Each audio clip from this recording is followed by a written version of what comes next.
Hello बच्चों, कैसे हैं आप सब। स्वागत करता हूं आप सभी का फिर से एक और नई क्लास में। आज के क्लास स्टार्ट करते हैं। जल्दी से सभी दोस्त जो हैं जुड़ जाइए, एक बार क्लियर कर दीजिए वॉइस वगैरह आप सभी को सही आ रहा है, सब प्रॉपर है। तो चलिए आज का क्लास बिना ज़्यादा टाइम वेस्ट किए शुरू करते हैं। तो फर्स्ट क्वेश्चन के साथ 20 क्वेश्चन का जो है वो मेरे भाइयों फर्स्टली आपको बता दूँ 20 क्वेश्चन का क्लास रहेगा। और लास्ट में आप सभी दोस्तों को बताते हुए चलना है कि कितने क्वेश्चन जो हैं आपके 20 आउट ऑफ सही बैठ रहे हैं। ठीक है, नोटबुक लेके बैठिए, नोट्स बनाते चलिएगा। तो हिंदी इंग्लिश दोनों लैंग्वेज में आपको क्वेश्चन जो है वो देखने को मिल जाएंगे। तो बात करते हैं फर्स्ट क्वेश्चन की। यहाँ पे इन्होंने पूछा है कि which of the following Indian classical dance form use various colours on face. इन्होंने पूछा कि वह कौन सा क्लासिकल डांस है जिसमें फेस के ऊपर बहुत से अलग अलग तरह के कलर्स का जो है वो यूज़ किया जाता है। तो ऑप्शंस आपके सामने हैं, हिंदी इंग्लिश दोनों लैंग्वेजेस में हैं।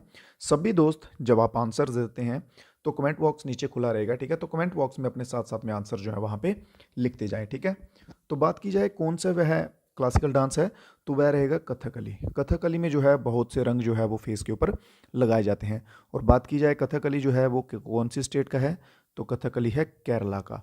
केरला का एक और आता है, वो आता है मोहिनीअट्टम। मोहिनीअट्टम ऑप्शन डी में जो दिया गया है। ठीक है, ये दो डांस हैं क्लासिकल डांस जो कि केरला से हैं। कई बार इसके ऊपर क्वेश्चन ऐसे बनेगा कि कौन सा ऐसा स्टेट है जिसके दो क्लासिकल डांस हैं, और सिर्फ कौन सा है, केरला जो है बिल्कुल सही आंसर रहेगा। तो चलते हैं नेक्स्ट क्वेश्चन की ओर।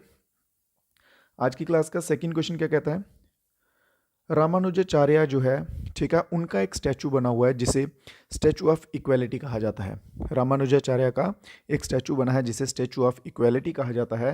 क्वेश्चन में पूछा गया कि उसकी लोकेशन बताइए कि वो कहाँ पर लोकेटेड है, कौन सी जगह पे लोकेशन है उसकी। इसके सिवा आता है स्टैचू ऑफ यूनिटी। जल्दी से आप आंसर बताइए कमेंट बॉक्स में, इतनी देर में मैं आपके लिए और क्वेश्चन बनाता हूँ। स्टैचू ऑफ यूनिटी आता है, फिर स्टैचू ऑफ बिलीफ आता है।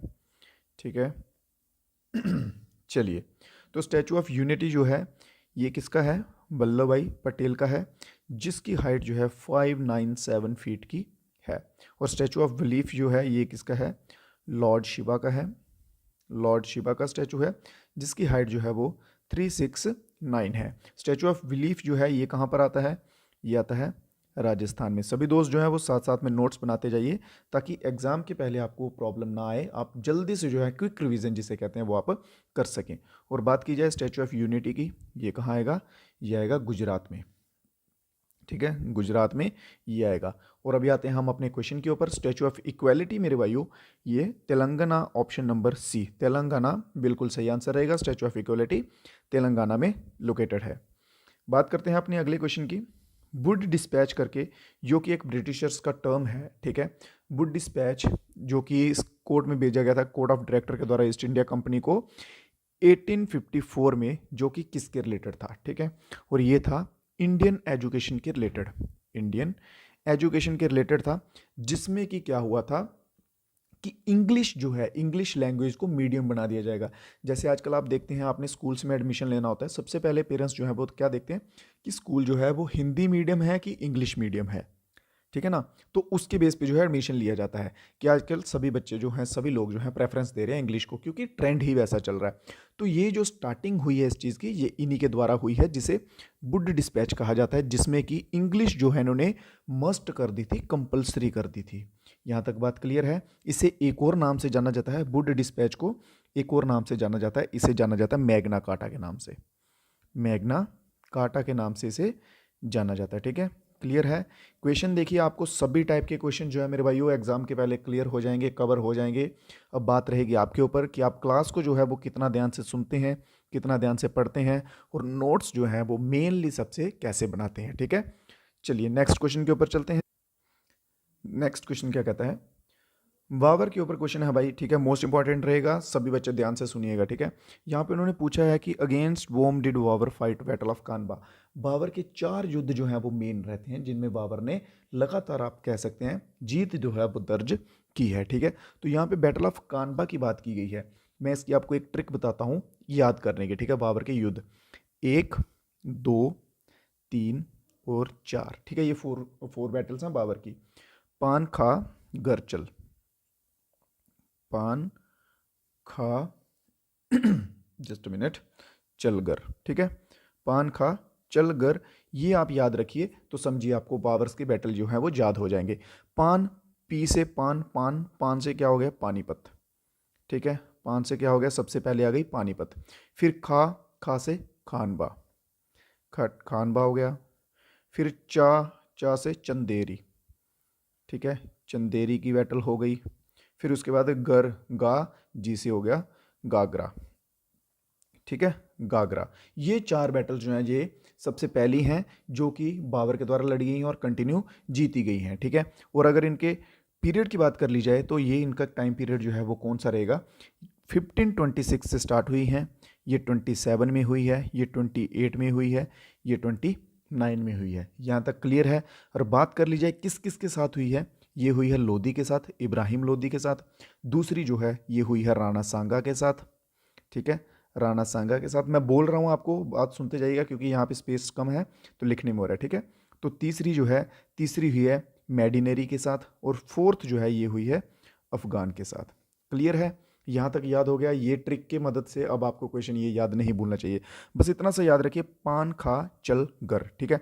अगर आपको ये ट्रिक पसंद आई है तो एक बार कमेंट में हेलो लिख दीजिए कि हाँ सर हमें ट्रिक जो है वो पसंद आई है, तो हम आगे के क्वेश्चंस में भी ऐसी ट्रिक्स जो है वो अप्लाई करते रहेंगे। तो जल्दी से अब इसका आंसर आने दीजिए कि खानवा का जो बैटल है, ठीक है, ये कब हुआ था, 1527 में हुआ था। और किसके साथ बैटल हुई थी, तो राणा सांगा। ऑप्शन नंबर बी यहाँ पे हमारा बिल्कुल सही आंसर रहेगा। इसी के साथ बढ़ते हैं अगले क्वेश्चन की ओर। अगला क्वेश्चन क्या कहता है, जस्ट मिनट।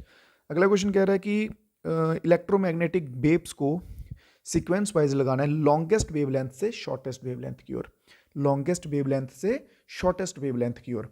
तो नीचे ध्यान दीजिएगा, यहां लिख रहा हूं रेडियो, माइक्रो, ठीक है, रेडियो हो गया, माइक्रो हो गया।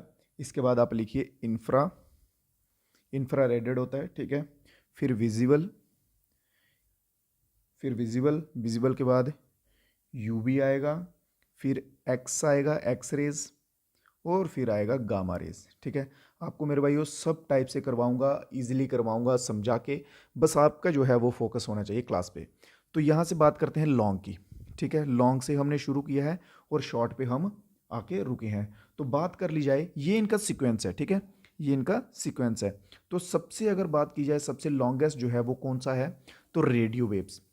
फिर उससे कम दूसरे नंबर पे माइक्रो, तीसरे नंबर पे इंफ्रा, फोर्थ नंबर पे विजिबल, पांचवें नंबर पे यूवी, और छठे नंबर पे एक्स रेज, और सबसे कम जो है वो शॉर्टेस्ट वेवलेंथ जो है जिसकी बोली जाती है वो कौन सी आएंगी, गामा रेज, ठीक है। क्लियर है। तो अब जहां से आंसर आपको पता चल जाएगा, तो ऑप्शन नंबर बी देखिए, रेडियो जो है सबसे ज़्यादा होती है, ठीक है, फिर उससे कम माइक्रो, फिर इंफ्रा, फिर विजिबल, जो कि बिल्कुल सही सीक्वेंस में लगा हुआ है। ऑप्शन नंबर बी हमारा बिल्कुल सही होगा। तो इसी के साथ साथ सभी दोस्तों को वीडियो को लाइक करते हुए चलना है, और जो कुछ भाई हमारे साथ नए जुड़े हैं चैनल को सब्सक्राइब कर लीजिएगा। डिस्क्रिप्शन में लिंक दिया होगा व्हाट्सएप ग्रुप का, वो भी आप ज्वाइन कर लीजिए, वहाँ पे आपको जो भी अपडेट्स रहेंगे वो टाइमली आपको मिलते रहेंगे। तो बढ़ते हैं इसी के साथ नेक्स्ट क्वेश्चन की ओर। यहाँ पे पूछा गया है, क्वेश्चन में क्या बोला गया है, उन प्लांट्स का बताइए जो प्लांट्स डेजर्ट कंडीशंस में सर्वाइव कर लेते हैं, उन्हें क्या कहा जाता है। जो प्लांट्स डेजर्ट कंडीशन में, डेजर्ट कंडीशन में कहने का मतलब सिंपल सा इतना ही है कि जो पानी की कमी के बिना रह लेते हैं, ठीक है, उन्हें कहा जाता है जीरोफाइट्स, ठीक है। जीरोफाइट्स जो है वो कहा जाता है। कुछ कुछ केसेस में जो है फाइट्स की जगह, इसकी जगह मॉर्फिक होता है लिखा हुआ, ठीक है। क्या लिखा होता है, मॉर्फिक लिखा होता है। तो आप ये एक ही आप समझ सकते हैं, एक ही कैटेगरी में, ठीक है। जेरोफाइट्स या जेरोमॉर्फिक जो है ये इन प्लांट्स को कहा जाता है कि जो डेजर्ट्स की कंडीशन में सर्वाइव करते हैं। क्लियर है यहाँ तक। नेक्स्ट क्वेश्चन पे चलते हैं। किसी क्वेश्चन में कोई डाउट रह जाए मेरे किसी भाई को तो आप कमेंट बॉक्स में पूछ सकते हैं, ठीक है। तो नेक्स्ट क्वेश्चन है मुगल एम्पायर के ऊपर है कि इनमें से कौन सा मुगल एम्पायर है जिसने अटेम्प्ट किया, वेंडलाइज होता है तोड़ना, नष्ट करना, Kailash temple at Ellora caves. Ellora में जो कैलाश टेम्पल है उसको नष्ट करने का जो है वो अटेम्प्ट किसके द्वारा, कौन से मुगल एम्पायर के द्वारा किया गया है। और यहाँ पे मैं सबसे एक और इंटरेस्टिंग सी बात बताने वाला हूँ इस मुगल एम्पायर के रिलेटेड, ठीक है। तो हमारा आंसर जो है वो औरंगजेब रहेगा, ठीक है, औरंगजेब रहेगा। औरंगजेब ने जो है वो इम्प्लॉय किया था 5000 पीपल्स को फॉर 3 ईयर्स, ठीक है। 5000 बंदों को रोजगार दिया भाई औरंगजेब ने 3 सालों के लिए, सिर्फ और सिर्फ किस काम के रिलेटेड, एक मंदिर तोड़ने के रिलेटेड, एक मंदिर तोड़ने के रिलेटेड। और 3 सालों के बाद भी ये लोग जो हैं वो फेल हो गए। ठीक है, फिर भी जो है मंदिर नहीं तोड़ पाए। इसे आप भाई बहुत ही एक इंटरेस्टिंग फैक्ट कह सकते हैं, ठीक है, कि 5,000 लोगों को लगातार 3 सालों तक रोजगार दिया है और फिर भी वो उसमें नाकामयाब रहे हैं। तो चलिए बात करते हैं अगले क्वेश्चन की। चैट बॉक्स की बात की है यहाँ पे। चैट बॉक्स बोले तो एआई, ठीक है, एआई भी होना चाहिए यहाँ, एआई चैट बॉक्स, ठीक है। तो एआई चैट बॉक्स जो है UIDAI, आधार कार्ड के रिलेटेड जो है उसका नाम क्या है। इस पे आप आधार कार्ड के रिलेटेड कोई भी क्वेरीज हो, इस आप एआई टूल से जो है वो पूछ सकते हैं। तो उसे किस नाम से जाना जाता है, उससे जाना जाता है आधार मित्रा के नाम से, ठीक है, आधार मित्रा के नाम से। और करंट अफेयर्स को देखते हुए एक और क्वेश्चन लिख लीजिए, गूगल के एआई का नाम, गूगल के एआई का नाम एआई कहिए या फिर आप चैट बॉक्स कहिए, ठीक है। इसका पहले जो नाम था, पहले नाम था वार्ड करके, ठीक है। अभी फरवरी 2024 में जो है इसका नाम चेंज करके क्या कर दिया है, जेमिनी कर दिया है। जेमिनी जो है इसका नाम कर दिया गया। ये क्वेश्चन बन सकता है आपका करंट अफेयर्स के रिलेटेड, ठीक है। तो फेब 2024 में जो है जेमिनी कर दिया है और पहले नाम था गूगल के एआई का वार्ड। अगले क्वेश्चन पे चलते हैं। चंगाई डांस जो है वो किस स्टेट से रिलेटेड है, चंगाई डांस किस स्टेट से रिलेटेड है। तो ये आपको लास्ट वीडियो में भी मैंने आपको करवाए थे। देखिए सभी वीडियोस में जो है ऑलमोस्ट धीरे धीरे करके क्वेश्चंस कवर करता जाऊंगा। जैसे मान लीजिए कि सेम टाइप का क्वेश्चन है, पहले दिन ABC बता दूंगा, फिर दूसरे दिन जो है DEF, तीसरे दिन GHI, ऐसे कर करके आपको A से लेके Z तक लास्ट लेवल तक आपको लेके चलेंगे। तो चंगाई डांस जो है वो किससे सिचुएटेड है, जहाँ एसोसिएटेड है, तो वो हमारा रहेगा कौन सा, नागालैंड। बात करते हैं महाराष्ट्र की, तो लावनी, लावनी आ जाएगा हमारा महाराष्ट्र में। लावनी के सिवा हमारा आ जाएगा यहाँ पे पोवाड़ा, पोवाड़ा और डिंडी, ठीक है, पोवाड़ा और डिंडी आ जाएगा। फिर इसके सिवा बात कर लेते हैं हम अपने झारखंड की। झारखंड में दो आते हैं मेन, जुमैर, ठीक है, और आर भी आएगा साथ में, और इसके साथ चाऊ, ठीक है, ये इंपॉर्टेंट दो रहेंगे। बात करते हैं मध्य प्रदेश की, तो मध्य प्रदेश में जवारा मटकी, ठीक है, जवारा और मटकी, जवारा और मटकी। ये दो दो तीन तीन करके आपको जो है वो मैं कंटिन्यू जो है याद करवाता जाऊंगा आपको, और आपका काम अभी आगे याद करना है इनको। तो नेक्स्ट क्वेश्चन पे चलते हैं। नेक्स्ट क्वेश्चन क्या कहता है आज का 10th, national rural health mission जो है वो किस वर्ष में जो है वो लॉन्च हुआ था। नेशनल रूरल हेल्थ मिशन जो है ये लॉन्च हुआ था मेरे भाइयों 2005 में, और डेट की अगर बात कर ली जाए 12 अप्रैल 2005 में जो है नेशनल रूरल हेल्थ मिशन को लॉन्च किया गया था। यहाँ तक सभी दोस्तों को क्लियर है। और इसका मेन मोटिव क्या था कि लोगों को प्रोवाइड कराना अफोर्डेबल चीज़ें, अफोर्डेबल प्राइस में मेडिसिन, उनके हेल्थ के रिलेटेड क्वालिटी हेल्थ, ये सब चीज़ें रूरल टाइप के, जो रूरल साइड के लोग थे उन सबको, ठीक है। चलिए नेक्स्ट क्वेश्चन देखते हैं। इसी के साथ वीडियो को लाइक करते हुए आगे चलेंगे सभी दोस्त, और चैनल को सब्सक्राइब करते हुए भी। नेक्स्ट क्वेश्चन क्या कहता है, India's equestrian dressage team win gold medal after how many years in Asian Games. Equestrian dressage कौन सी गेम होती है भाई, नहीं मालूम, तो देखिए ये होती है हॉर्स राइडिंग। सिंपल लैंग्वेज में हॉर्स राइडिंग भी लिख सकते थे, बट नहीं लिखेंगे क्योंकि एग्जामिनर को बच्चे को घुमाना है, बच्चे को सीधे से जो है जवाब नहीं देने देना है, ठीक है। बच्चा यही वर्ड पढ़ के जो है भाई कंफ्यूज हो जाएगा। अगर जिसको मालूम होगा वेल एंड गुड, नहीं मालूम होगा बच्चे को तो घबरा जाएगा।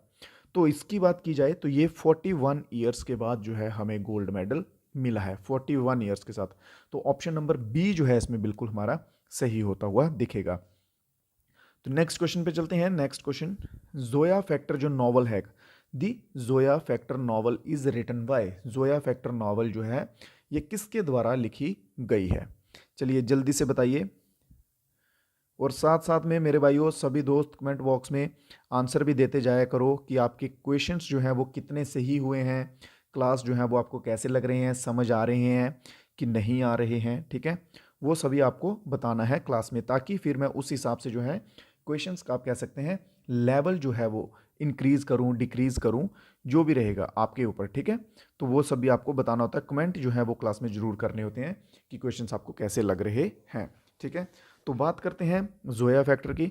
तो जोया फैक्टर जो है ये किसके द्वारा लिखी गई है, अनुजा चौहान के द्वारा। किसके द्वारा मेरे भाइयों, Anuja Chauhan, option number D बिल्कुल सही रहेगा।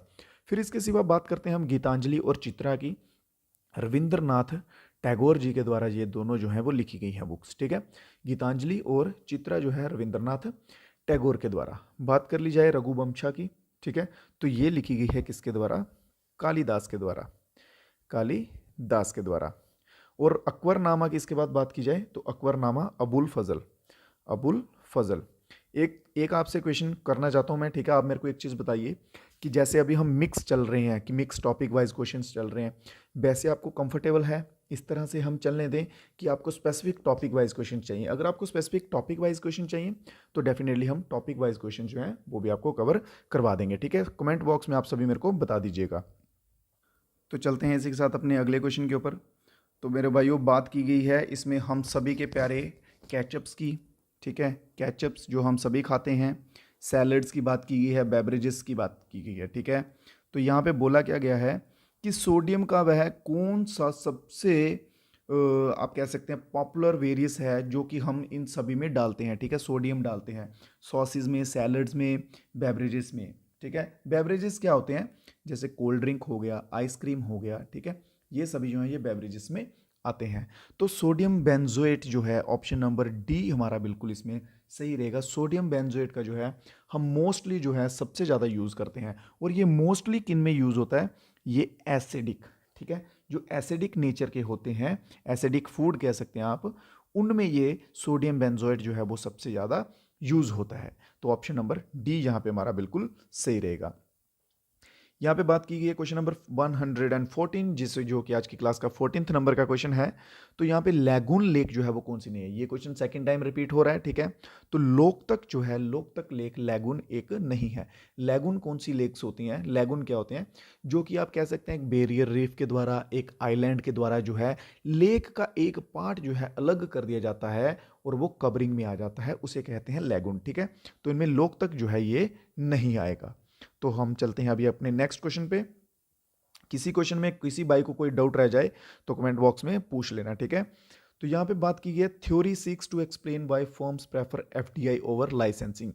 यहाँ पे आप लाइसेंसिंग कहिए या फिर लाइसेंस की जगह आप इसे कह सकते हैं फ्रेंचाइजी लेना, ठीक है। जैसे फ्रेंचाइजी होती है ना, कि हमारी एक दुकान है वो काफ़ी मशहूर नाम है, जैसे MBA चाय वाला है, वो अपनी फ्रेंचाइजीज देता है आगे 10 लाख 20 लाख जो भी कॉस्टिंग रहती है उनकी, ठीक है।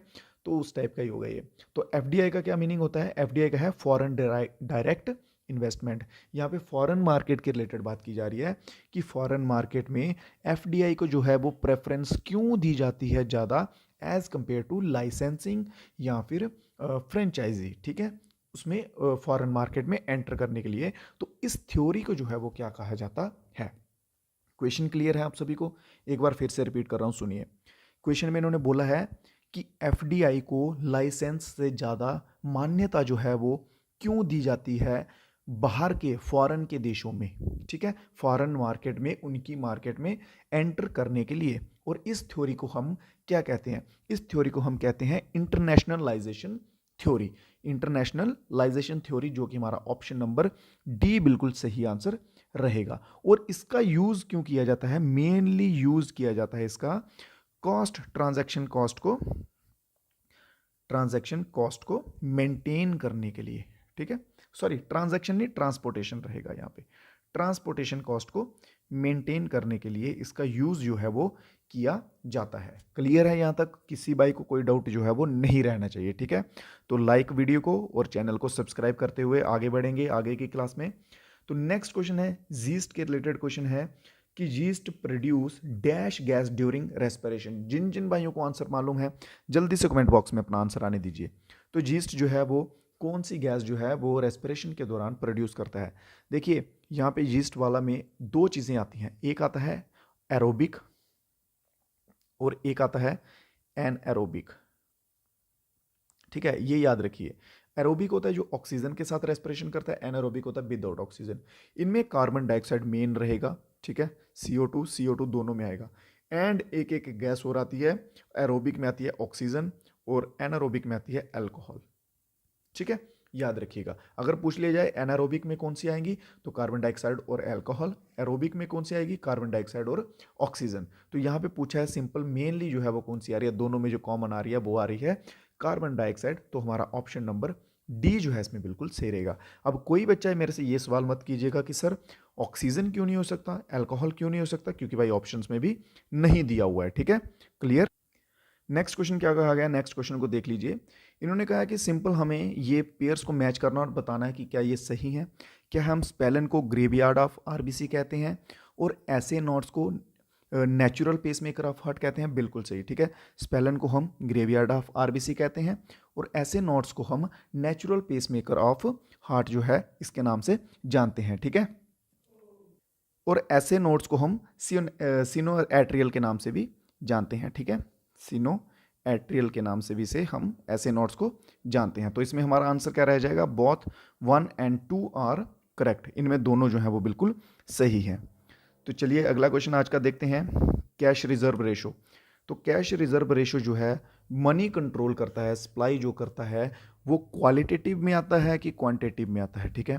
Cash reserve ratio is a quantitative tool जो कि कंट्रोल करता है मनी की सप्लाई को, ठीक है। मनी की सप्लाई, मनी का फ्लो, मार्केट में कितनी मनी छोड़नी है, कितनी मनी जो है वो होल्ड पे रखनी है, कितना पैसा कहाँ भेजना है, वो सब चीज़ें जो है वो क्वालिटेटिव टूल के अंदर आती हैं। तो इसमें हमारा आंसर रहेगा ऑप्शन नंबर 1 ओनली, ऑप्शन 2 जो कि क्वांटिटेटिव टूल में आएगा।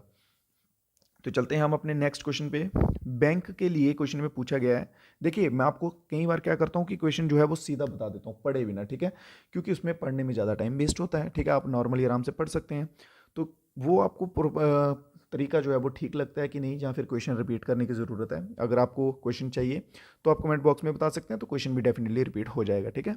तो इन्होंने सिंपल पूछा है कि बैंक में भाई मेन लाइबिलिटी जो है वो क्या है, ठीक है। बैंक के लिए मुख्य देनदारी जो है वो किसे माना जाता है, तो मुख्य देनदारी जो माना जाता है वो माना जाता है किसको, डिपॉजिट को, या फिर अगर डिपॉजिट के साथ कैपिटल हो तो उससे भी हम कह सकते हैं ये मुख्य जो है मेनदारी या मेन लाइबिलिटी में काउंट होता है। तो ऑप्शन नंबर ए। अगर डिपॉजिट दिया हुआ है तो फिर कहीं और देखने की जरूरत बिल्कुल नहीं है, ठीक है। तो आज की क्लास का लास्ट क्वेश्चन और मोस्ट इंपॉर्टेंट क्वेश्चन, इसको एक्सप्लेन करते हुए हम आगे चलेंगे आज। तो इस क्वेश्चन में पूछा गया which of the following is a type of earthquake wave, इनमें से कौन सी जो है वो अर्थक्वेक की एक प्रकार की वेव है। वेव क्या होती है, तरंगें, ठीक है।